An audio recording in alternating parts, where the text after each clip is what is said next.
So consumer price inflation ticked up in October. It rose to 7.6%, up from 7.5% in September.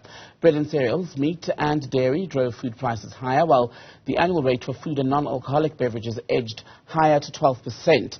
The bread and cereals category also continues to see high levels of inflation. The annual rate there has increased to 19.5%. Large monthly price increases were recorded for sweet biscuits, macaroni and maize meal. Meat inflation also quickened in October, rising to 10.5%. A lot of data that I'm running you through at the moment. We'll break it down shortly. The dairy index, which includes milk, eggs and cheese, registered an annual increase of 10.5%, the highest rate since February of 2017. Fuel inflation, by the way, is still dropping because of used vehicle prices, which are rising. The annual change for the transport index was 17%, softer than September's reading of 17.9%. Let's bring in someone who can better explain these numbers. Now we're joined by Zandile Makhoba from Liberty. A very good afternoon to you, Zandile. Grateful for your time. I've just rattled through various facts and figures, numbers specifically. Put it all in plain language. How much trouble are we in?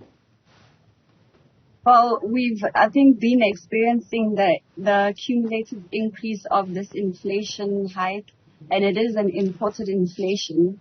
So it does warrant a bit of worry, given that we were expecting inflation to start easing as we get into the end of the year and start really seeing the impact of the MPC increases moderating on our inflation rate. Unfortunately, now we've got CPI slightly above what consensus was expecting, so we're not seeing that deceleration coming through. And certainly the MPC itself, the Reserve Bank's forecast for inflation for this year is seemingly likely to be lower than what is going to be the reality. In mind, there will be pressure for the Reserve Bank to further increase rates. Take the CPI data out today, put it together with the rate announcement that we're expecting from the Monetary Policy Committee tomorrow, and the expectation at this point is that of an increase somewhere in the region of 50 or 75 basis points. What's that going to mean for you and I going into December and the beginning of the new year? So if we're just looking at how inflation has increased over the whole year, the cumulative effect is that we are seeing a lot higher prices, and therefore consumption will be under pressure. People have less in terms of disposable income and might not be willing to spend as what they would have in the past December as the festive season arises. The other impact is the cumulative effect of the interest rate itself. So anyone who has a home loan or a car loan at this point is paying a lot more towards that, given the interest rate increases. That in itself is another knock in terms of disposable income, and again, pressure for consumers to find other ways to just balance that household sheet. So we are in a tough environment for the consumer. And some prudence in terms of how we spend will be critical in the next couple of months. So downsizing, you've just referred to just now, managing the family budget. Does it make a difference at this point if we cut out, I've heard people saying, for example, they've cut out meat from their diet because it's so expensive, or should it be something more significant, especially for middle class people, where you get rid of your car or downsize? So what we do see as well in the results is that the inflation rate tends to be higher for lower income households than it is for higher income households.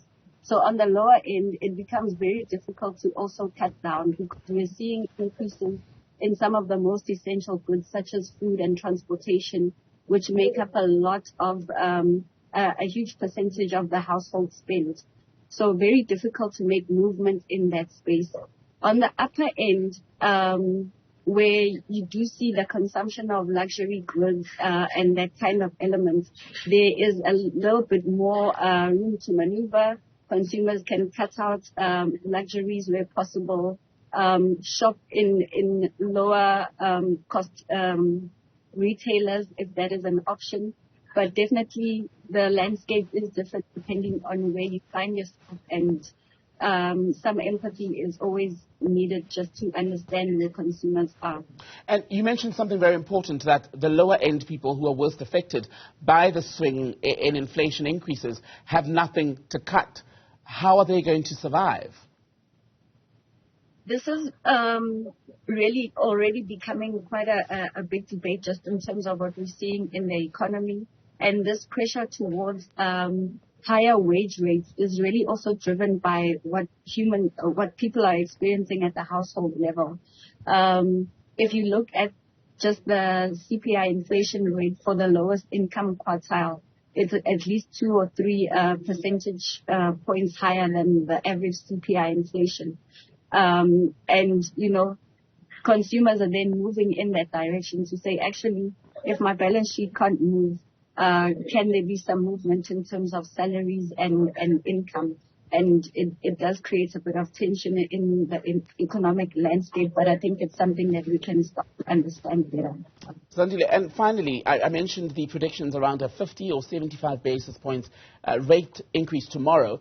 Does it make a difference at this point if it's either one?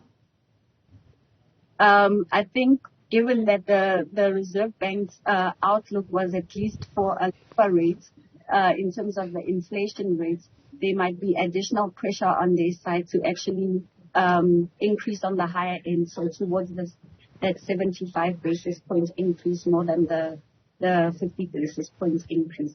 Zandile Makhoba, good to speak to you. Thank you, ma'am.